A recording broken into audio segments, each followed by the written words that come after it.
اللہ اکبر اللہ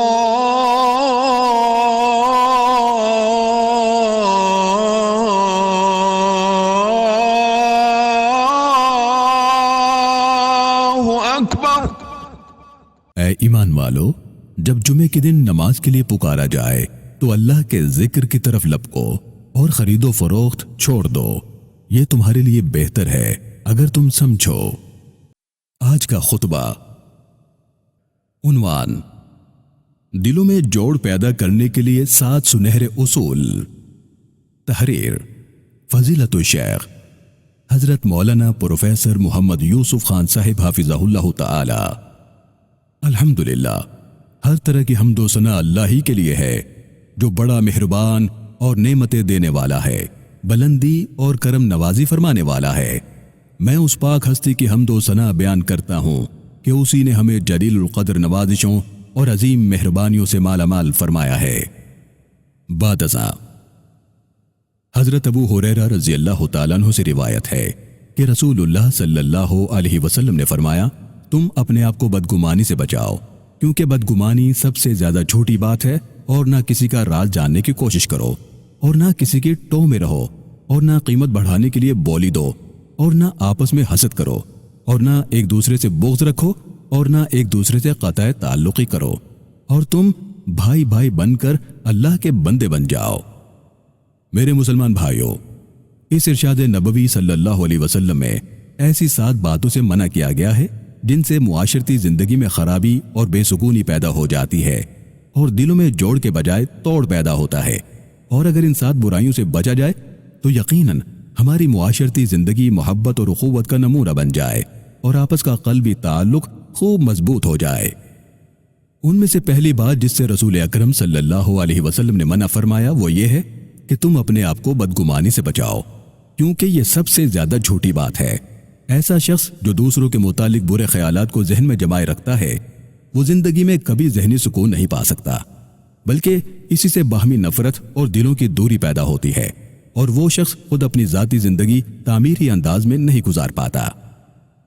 رسول اکرم صلی اللہ علیہ وسلم نے دوسرا اس بات سے روکا کہ تم کسی کے راز کی تلاش میں نہ رہو، کسی کی باتوں کی ٹو میں نہ رہو۔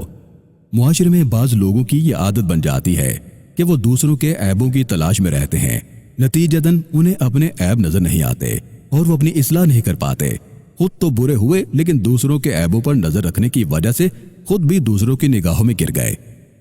جب بھی انسان کے مزاج میں یہ بات آنے لگے تو فوراً اپنے ذہن میں رسول اکرم صلی اللہ علیہ وسلم کا یہ ارشاد لے آئے، جو شخص اپنے مسلمان بھائی کا عیب ڈھونڈتا ہے تو اللہ اس کے عیب کو ڈھونڈتا ہے، اور جس کے عیب کو اللہ ڈھونڈنے لگ جائے تو وہ اگر اپنے گھر میں بھی چھپ جائے تو اللہ پھر بھی اسے ذلیل و رسوا کر دے گا۔ تیسری بات جس سے رسول اللہ صلی اللہ علیہ وسلم نے روکا وہ یہ کہ تم کسی کی جاسوسی نہ کرو۔ جاسوسی کرنے اور ٹو لگانے میں فرق یہ ہے کہ ٹو لگانے میں انسان دوسرے کے عیب اور راز معلوم کرنے کی کوشش میں لگا رہتا ہے، اور جاسوسی میں ہر حالت پر نظر رکھتا ہے، چھپ کر باتیں سنے گا، آنے جانے پر نظر رکھے گا، کیا پکا ہے، کیا کھایا ہے، کہاں سے کتنا کماتا ہے، وغیرہ وغیرہ۔ رسول اللہ صلی اللہ علیہ وسلم کو معاشرتی زندگی میں جاسوسی سے اس قدر نفرت تھی کہ جب ایک شخص نے دروازے کی جھری میں سے جھانکنے کی کوشش کی تو فرمایا کہ میرا جی یہ چاہا کہ سلاخ سے اس کی آنکھ پھوڑ دوں۔ میرے مسلمان بھائیوں، چوتھی بات جس سے منع فرمایا گیا وہ یہ کہ تم ایک چیز کے خریدنے کا ارادہ نہیں رکھتے تو صرف قیمت بڑھانے کے لیے بولی مت دو۔ یہ دھوکہ دہی ہے اور ہمدردی اور خیر خواہی کے خلاف ہے۔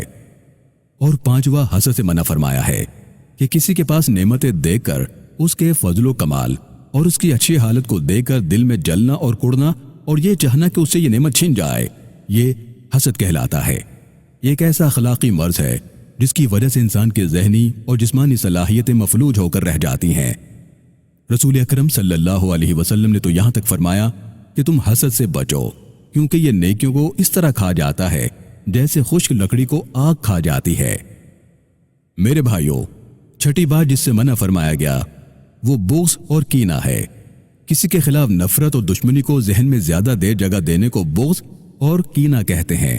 یہی وہ دلوں میں سلگنے والی آگ ہے جس سے معاشرتی زندگی تباہ ہو کر رہ جاتی ہے۔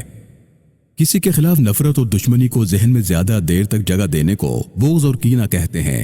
یہی وہ دلوں میں سلگنے والی آگ ہے جس سے معاشرتی زندگی تباہ ہو کر رہ جاتی ہے۔ اور ساتویں بات قطع تعلقی ہے، جس سے رسول اللہ صلی اللہ علیہ وسلم نے روکا ہے۔ رشتہ داریوں کو جوڑے رکھنا اور معاشرے کے افراد سے تعلق رکھنا، اس کا اثر انسان کی زندگی پر بہت گہرا ہوتا ہے۔ رسول اکرم صلی اللہ علیہ وسلم نے فرمایا، جو شخص یہ چاہتا ہے کہ اس کے رزق اور اس کی عمر میں برکت ہو تو اسے چاہیے کہ وہ صلہ رحمی کرے، یعنی رشتوں کو جوڑے رکھے۔ پھر آخر میں فرمایا کہ تم بھائی بھائی بن کر اللہ کے بندے بن جاؤ۔ لہٰذا اگر آج بھی انسان یہ چاہے کہ میں ایک گھر، ایک خاندان، ایک ادارے میں ذہنی اور جسمانی سکون کے ساتھ خوشگوار زندگی گزاروں تو اسے ان 7 باتوں پر عمل کرنا ہوگا۔ اللہ رب العزت ہم سب کو بھائی بھائی بن کر اللہ کا بندہ بننے کی توفیق عطا فرمائے، آمین۔ وما علینا الا البلاغ المبین۔